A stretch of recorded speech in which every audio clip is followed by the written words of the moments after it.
Good evening. We are so excited this evening. We are able to host Shelby Thomas of Ocean Rescue Alliance International. And many of you know them because of their 1000 Mermaids Project. You may know them because Aquashella's raffle. She was there in person, so many of you maybe had a chance to speak with her. And the raffle goes to support a wonderful charities, and that is Shelby's Foundation, and we are tickled to have her. So I have just a few quick announcements before I turn it over to her. If you missed the hobbyist hangout, also known as giveaways and gatherings, that was held the July 4th weekend on July 8th at Oceans Avenue, that store in Arlington, we did leave some extra swag there, so you can pick up your Reef Hobbyist magazine, some water parameter suggestions. There may be a few other things still left there, and we're glad to restock them as well. You could also come out and see us on August 12th at Dallas North Aquarium. We will be doing another hobbyist hangout then. And August 5th, drum roll, is our frag swap. We may have some tables available. We are waiting for people to confirm. Planning for this starts so early. And we're trying to return to our roots. And there is a table called Bag and Grab. So thank you, Kelly, for coming up with that title. So Iowa KGB's wife, Nick, some of you know him as Nick, some of you know him by his club name. And both of them, I believe, are going to be there. We've had a very active committee of other members as well. We'll be including a silent auction. So if you've had a little coral that's been outgrowing its space, please don't put that in the trash, right? We want all corals to have a nice little home. So even if you just want to give it away, we'll have a space on the table where we will have free corals. You can pick them up. Or with a maximum starting bid of $10, the club will have a table where you can do silent auctions. And there will be 2 silent auctions. There already are instructions up on the website. We had our final planning meeting last evening, so there's information up there.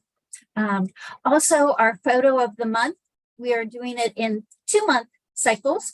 So we have June and July, so I don't have a winner to announce yet. But if you have not yet voted, there are some gorgeous photos. Please go out and vote. We have a wonderful donation from Odyssey Pets. And in this bag includes products from CCAM. There is a gift certificate for Odyssey Pets as well in here. And so thank you, Odyssey Pets, for your donation. And I guess the frag swap is the biggest news, but even bigger than that is this evening's guest speaker. And so I am just so tickled. She is such a gracious, wonderful lady, beautiful inside and out. Her organization just touches all of our hearts. I'm very pleased to turn this over to Shelby Thomas of Ocean Rescue Alliance and 1000 Mermaids. Thank you, Shelby.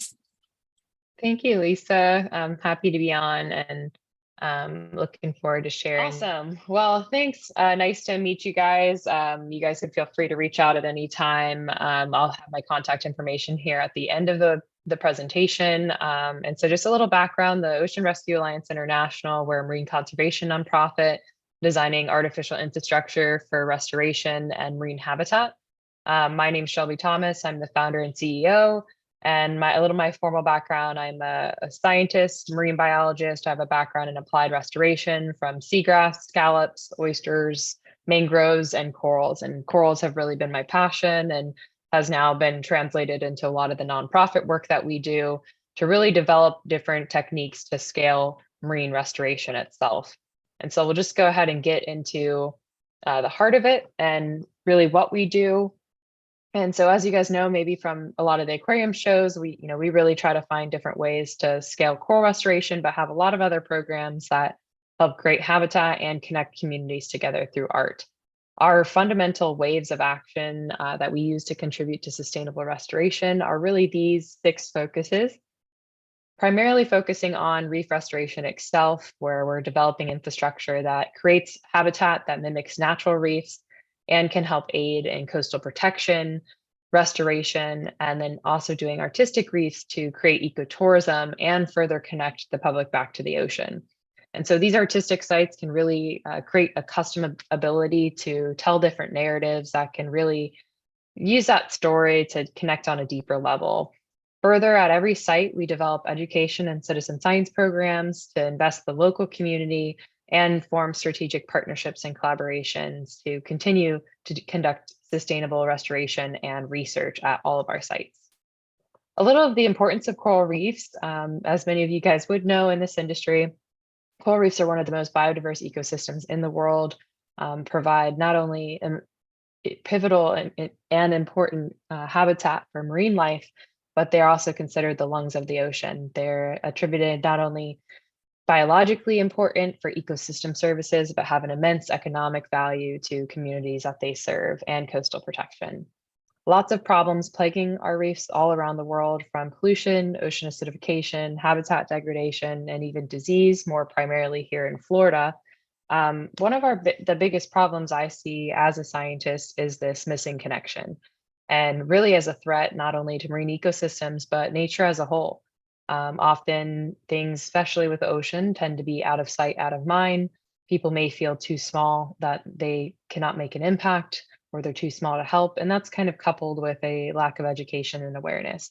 And so one thing we do as an organization is make very tangible and measurable impacts that every individual can make on the ocean through working with us. And we'll get into a little of what that looks like here shortly. I first want to give a little background on what artificial reefs are, and we really have focused on designing artificial reefs that closely mimic nature, so we can, as we're losing fundamental habitat, we can't wait for our reefs to die to wonder where our fish are going to go. And so our primary focus is to design marine infrastructure more strategically to help the marine environment.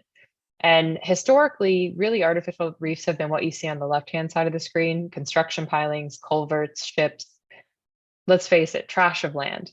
And often they lack eco-friendly materials, and they don't really host biodiversity. You don't see a diversity of juveniles and life stages at these reef sites. And even sites like the tire reef you see in the middle, that's right off of Fort Lauderdale. They sunk 2 million tires back in the 80s and have been spending millions since to try to remove them. And that's really just the epitome of what artificial reefs have been historically. And so we really do something that's drastically different than that, which again is designing reefs to mimic nature. And you can see that in one of the designs here that we have on the right, which we call our lower profile module, where it has shelves and interstitial spaces. So it actually provides habitat space for different life stages and sizes of fish. And we also combine it with applied restoration solutions like our coral locks. So you can simply screw in a coral fragment just like you would a screw. And now we can outplant hundreds of corals made out of eco-friendly materials and eco-friendly concrete that's pH neutral. And again, it integrates a variety of different restoration tools. So you can also do oyster and mangrove restoration with different attachment mechanisms. And this is an example of that same reef, 1 week post-deployment versus 9 months. So you can really see the difference and how it looks a lot more natural compared to other artificial structure. And if you can imagine hundreds of these and a few different varieties of designs, that's really our goal, is to help increase habitat and also biodiversity and restoration solutions. So we really see artificial reefs as a tool and as a future in helping develop more coral nurseries in areas that might be in more suitable conditions to grow coral.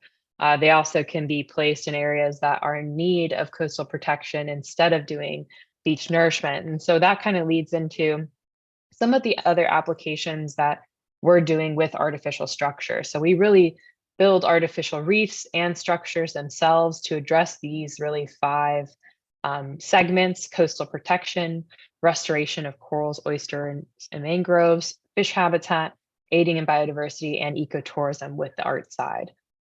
And so going into the art side, this has really enabled us to have quite both the custom enhancement as well as that really deeper story narrative that can connect community and culture.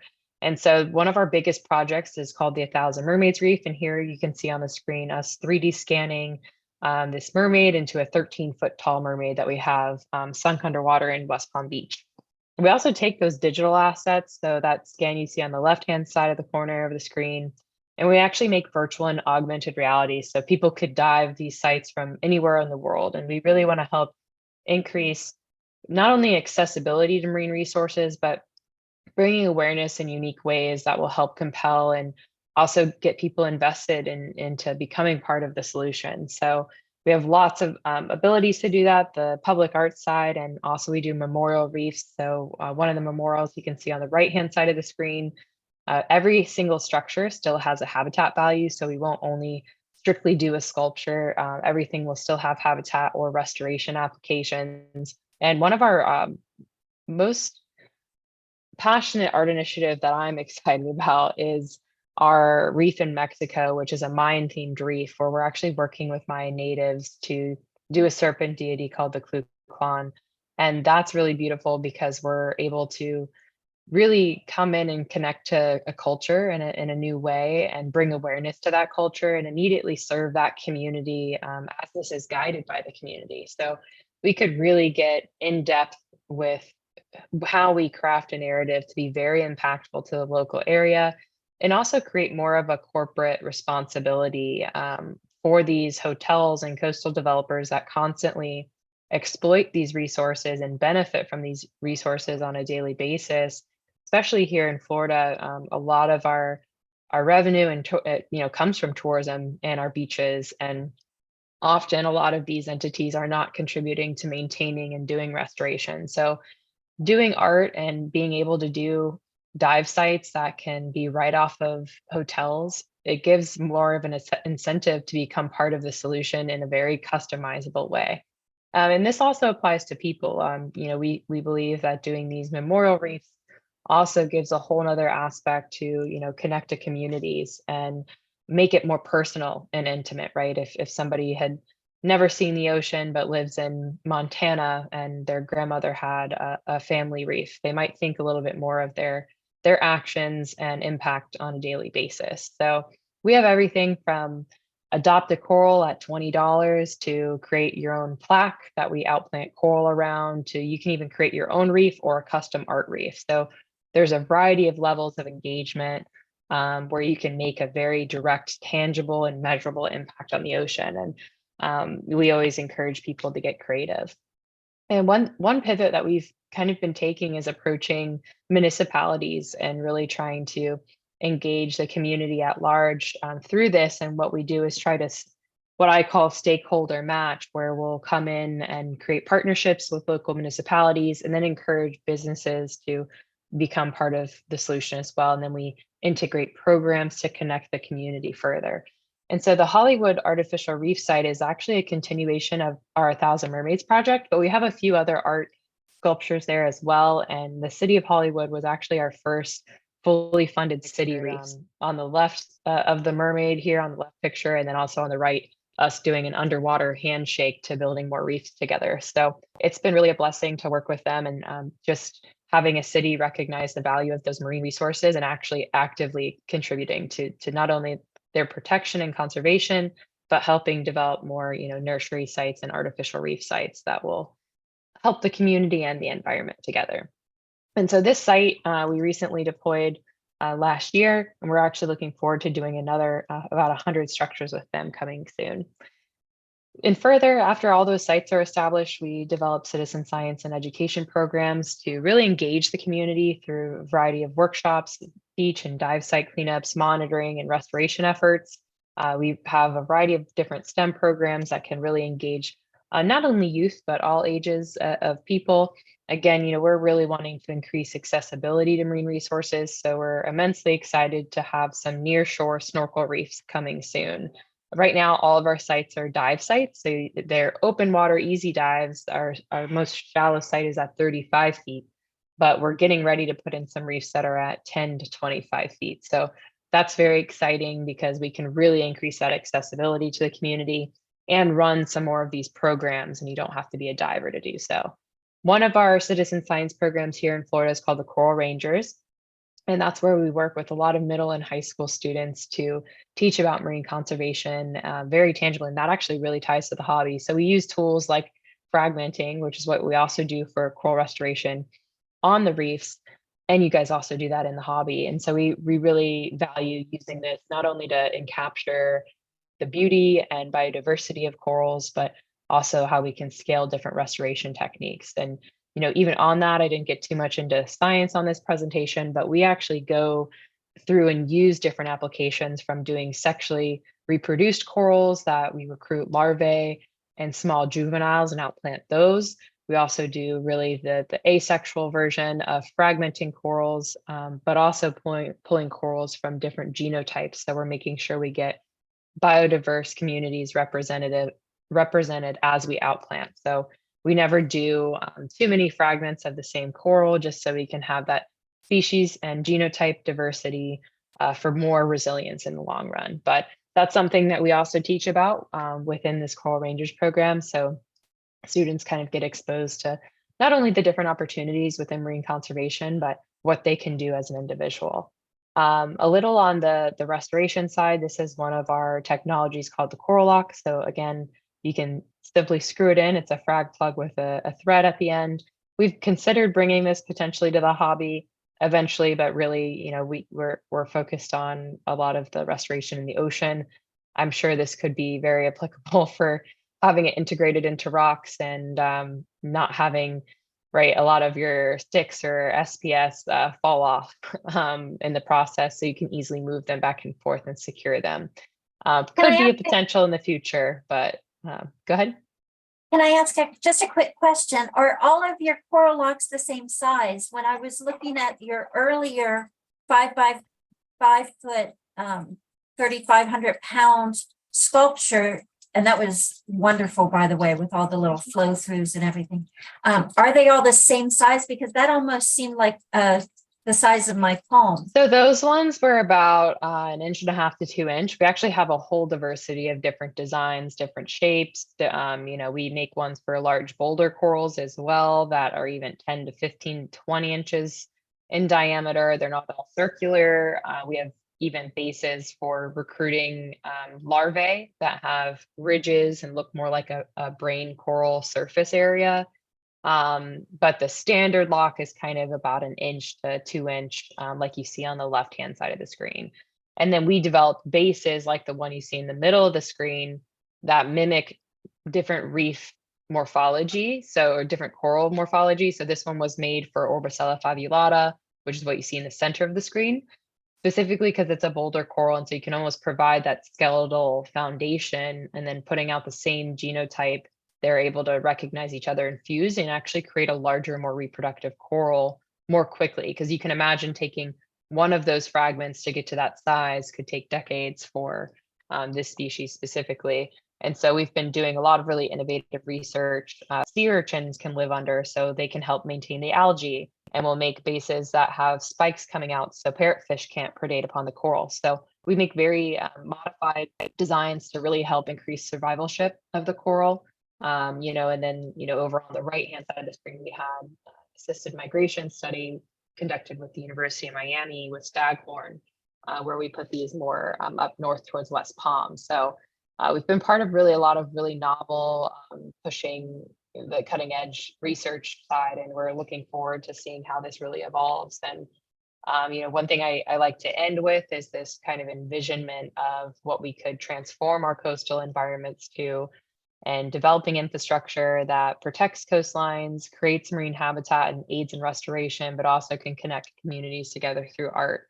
And, we really believe in being able to do regenerative restoration and going beyond the point of doing restoration itself, and having that local community investment really helps safeguard being able to do this in the long term. So we're excited to continue to grow, and not only throughout Florida, but we have a few reefs that we're planning it again in Mexico, throughout the Caribbean, as well as Australia. So very exciting, and looking forward to more. And we always encourage, you can help us save our oceans one reef at a time. You don't need to be a marine scientist, even to volunteer, or if you want to adopt a coral, get involved, come to events. Definitely, if you see us at Aquashella, come say hi, come find out more. But yeah, and then my contact information's here. We have our general email, but my email is just shelby@oceanrescuealliance.org. So I'd be happy to take any questions if you guys have it. And, if not, feel free to reach out anytime via email or check out our website. Oh my gosh, I am so excited that you came and you shared this. Turned out to be, I knew that there was more, and I'd been sort of sneaking around looking at a lot of different things, but thank you so much. This is just a fantastic presentation that I want to share, and I'll be posting it everywhere. Does anyone have any questions? I think everybody's off mute right now. Any questions? Yeah. That is awesome. How big are your sculptures, Shelby? So they vary, but on average, our base habitat reef modules are about 5 by 5 by 5 feet. But some of our sculptures range from like 6 to 8 to even 13 feet tall. Yeah. It really just depends on the depth of the site, the purpose of the site that will make modifications. But on average, about 5 by 5 feet. That's amazing. That is awesome. I had no idea that that's what the 1,000 mermaids pertain to. Yeah. So Yeah. Kind of using art as a way to incentivize funding restoration and bringing awareness. yeah, that is cool. Yep. Thank you. Yeah, we love the work. Yes. Oh, I could tell, especially the last part of your video or your pictures. Mhm.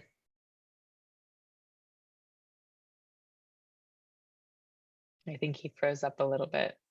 I think you did too. Are there any other questions? Shelby, I am so excited that you came out. Thank you for being so gracious. And Drex, did you have any other questions? You were frozen there for a little bit. Yes, sorry, No, you froze. You froze No, up. okay. Yeah, my internet drops periodically. Okay, sorry about that. But Well, and Drex, if you want to watch this up on YouTube, it'll be continuous. So if you missed any bits of it, that's why I record to the cloud. Yeah. But No, Shelby, it was pretty good. Yeah. awesome. Well, thank you guys. Definitely, if anyone has questions, feel free to reach out. And we'll be at the next Aquashella. So if you guys will be there, we'll see you there. Sure will. I missed it this year. I won't next year. Yeah. I was so depressed too. Well, I'll go ahead and I'll stop the recording here. But